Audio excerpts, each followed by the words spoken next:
બનાસકાંઠાને હરિયાળું બનાવવાનું અભિયાન બનાસ ડેરી દ્વારા હાથ ધરવામાં આવ્યું છે। આપ જોઈ રહ્યા છો આ સીડબોલ છે। સીડબોલની અંદર એક પ્રકારની ચીકણી માટી અને બનાસ ડેરી દ્વારા આપવામાં આવતું છાણિયું ખાતર છે, જે બંને સાથે મિક્સ કરી અને સીડબોલ બનાવવાના। એ સીડબોલની અંદર 2 થી 3 જે 38 પ્રકારના જે વૃક્ષો છે, જંગલમાં જે 38 પ્રકારની જાતિના વૃક્ષો છે, આ વૃક્ષોની વાવણી આ સીડબોલ દ્વારા થશે। आगामी पर्यावरण दिवसे सीडबॉल द्वारा फेंकवामां आवशे। सीडबॉल फेंकवामां आवशे, त्यारबाद आज पहाड़ी विस्तार है, जे अंबाजी और दाता जंगल विस्तार है, एमां सीडबॉल फेंकवामां आवशे। त्यारबाद चौमासामां ज्यारे वरसाद पड़शे ए वरसाद आ सीडबॉल उपर पड़शे एटले एना अंदरथी जे बी छे ए बी निकळशे अने त्यारबाद एमांथी वृक्ष बनशे।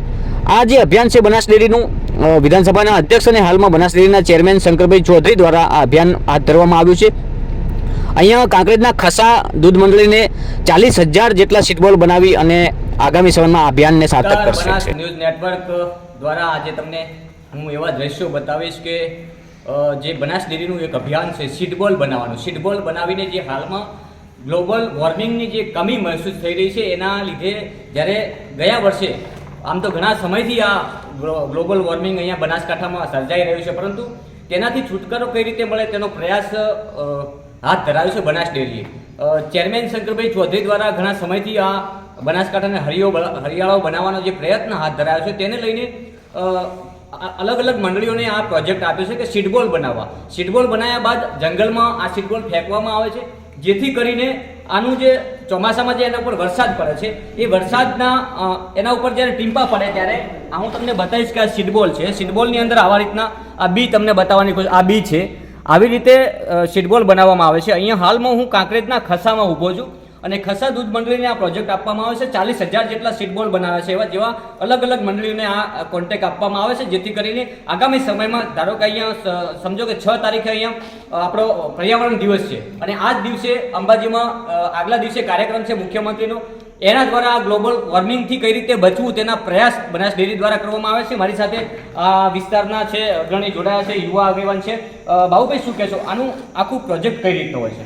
હવે બનાસ ડેરી દ્વારા શંકરભાઈ ચૌધરી સાહેબ ચેરમેન છે અને એમને કંઈક વિચાર આવ્યો છે, એટલે લગભગ 5 વર્ષથી હું જોઉં છું એમને લગભગ દર વર્ષે 1 કરોડ વૃક્ષોનું વાવેતર પણ કરાવ્યું છે અને આ વખત આનો લાભ અમને અપાવ્યો છે।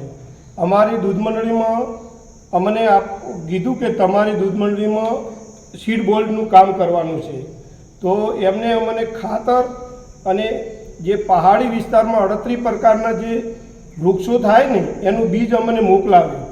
એટલે એ બીજથી અમે પછી તળાવમાંથી માટી લાવી અને માટીને છાણિયું ખાતર એ બે મિક્સ કરી એમાં બીજ નાખ્યા અને એનાથી અમે સીડબોલ બનાવ્યા। લગભગ અમારી મંડળીનો ટાર્ગેટ તો 20,000નો જ હતો, પણ અમને એવું લાગ્યું કે આ કામ ખૂબ સારું છે, પુણ્યનું કામ છે। આમ ગણીએ તો જે વૃક્ષો વાવો ને એ પુણ્યનું કામ છે, તો અમે એમાં રસ ધરાવી અને અમારી મંડળીએ લગભગ 40,000થી વધારે સીડબોલ બનાવ્યા છે અને આ કામગીરી અમે પૂર્ણ કરી છે। અને લગભગ 4-5 તારીખે આગળનું કંઈક કાર્યક્રમ છે, અંબાજી સીએમ સાહેબ આવવાના છે અને શંકરભાઈ ચૌધરી બનાસડીના ચેરમેન તરીકે એ પણ તે ઉપસ્થિત રહેવાના છે અને આ અભિયાનનો પ્રારંભ કરાવવાના છે। બાબુભાઈ, આપણે તમારી પાસેથી એ જાણવું છે કે સીડબોલ અહીંથી ત્યાં જશે, હવે ત્યાં જે જંગલ છે, જંગલ વિસ્તારમાં સીડબોલને એનો ઉપયોગ કઈ રીતે થશે, કઈ રીતે એને ફેંકવામાં આવશે અને કઈ રીતે એની વાવણી, કારણ કે એની અસર કઈ રીતે થશે, વૃક્ષ એમાંથી નીકળશે કયા પ્રકારે? હવે અમને જે આમાં જાણવા મળ્યું ને એ મુજબ એમનો બનાસ ડેરીનો પ્લાન એવો છે કે 5-5 કિલોના પેકિંગ લઈ અને એક વ્યક્તિને તે ઉપર પહાડ ઉપર જઈને ફેંકવાનું અલગ અલગ જગ્યાએ, અને જે વ્યક્તિ ના પહોંચી શકે તે ડ્રોનની મદદથી ડ્રોનમાં જે 5-10 કિલો ભરી અને ઉપરથી તે ફેંકવાનું।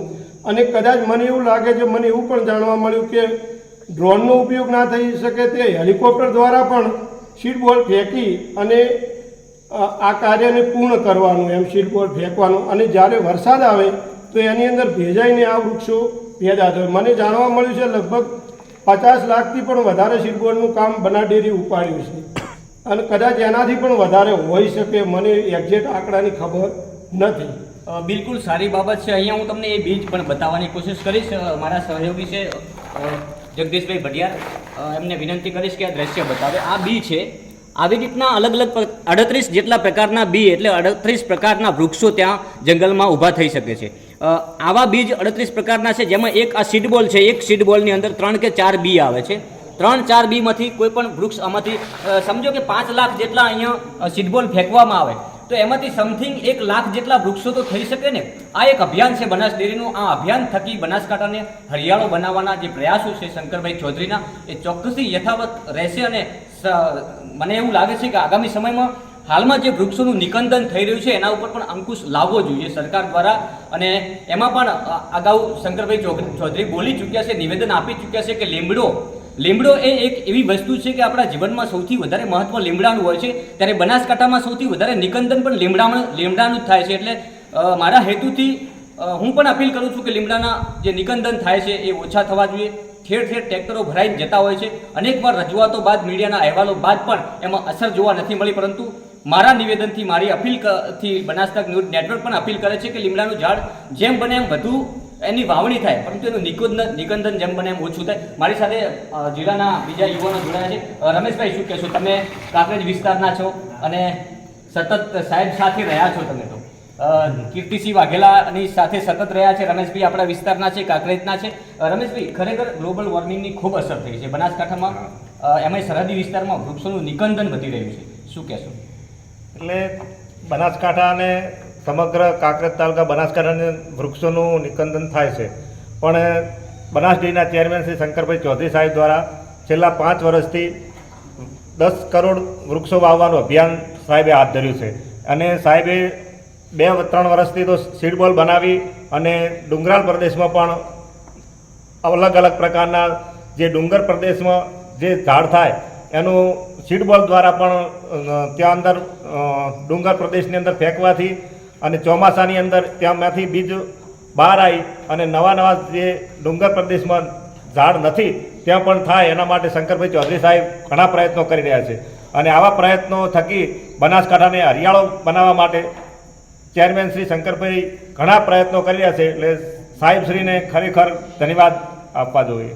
ચોક્કસથી આ અભિયાન સાર્થક બને. અમારા સહયોગી જગદીશભાઈ ભટિયાર છે અને હું તમામ દ્રશ્યો બતાવીશ કે અહીંયા 40,000 જેટલા સીડબોલ બનાવવામાં આવ્યા છે. કાંકરેજના ખસા દૂધ મંડળી ઉત્પાદનને આ કોન્ટ્રાક્ટ આપવામાં આવ્યો હતો. આપ જોઈ રહ્યા છો અહીંયા 40,000 જેટલા સીડબોલ પડ્યા છે. આ સીડબોલ થકી બનાસકાંઠાને હરિયાળો બનાવવાની જે નેમ છે બનાસ ડેરીના ચેરમેનની, એ કંઈક અંશે સાર્થક થશે. પરંતુ ખાસ કરીને જે પ્રકારે હાલ નિકંદન થઈ રહ્યું છે, આ નિકંદન ઘટે તો આ ગ્લોબલ વોર્મિંગની જે અસર છે એ અસર પણ ઓછી થાય. જે રીતે છેલ્લા કેટલાય સમયથી તમે બતાવજો મને, આ જે સીડબોલ છે, સીડબોલ આ રીતના બનાવવામાં આવે છે. જોઈ રહ્યા છો અહીંયા આ સીડબોલ છે. આની અંદર એક આપણા ગામની ચીકણી માટી લેવામાં આવે છે અને અલગ પ્રકારનું ખાતર બનાસ ડેરી દ્વારા આપવામાં આવતું હોય છે.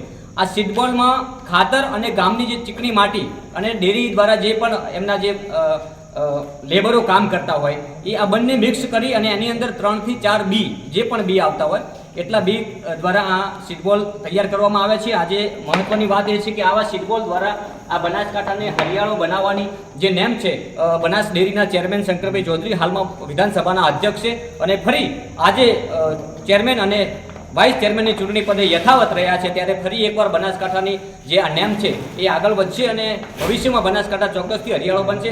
હાલની જે પરિસ્થિતિ છે એ ગ્લોબલ વોર્મિંગની બનાસકાંઠામાં ખૂબ મોટી અસર છે, કારણ કે વરસાદ ઓછો છે, પાણીની વિકટ પરિસ્થિતિ છે. આ વિકટ પરિસ્થિતિમાં સૌથી ઉપયોગી આ જ થશે કે આપણા જંગલો ઘટાદાર હોય અને આપણા જે વૃક્ષો છે એનું નિકંદન ઓછું થાય અને વધુમાં વધુ વૃક્ષો વાવવાની જે બનાસ ડેરીની નેમ છે એ અભિયાનમાં તમામ લોકો જોડાય એવી હું પણ અપીલ કરું છું.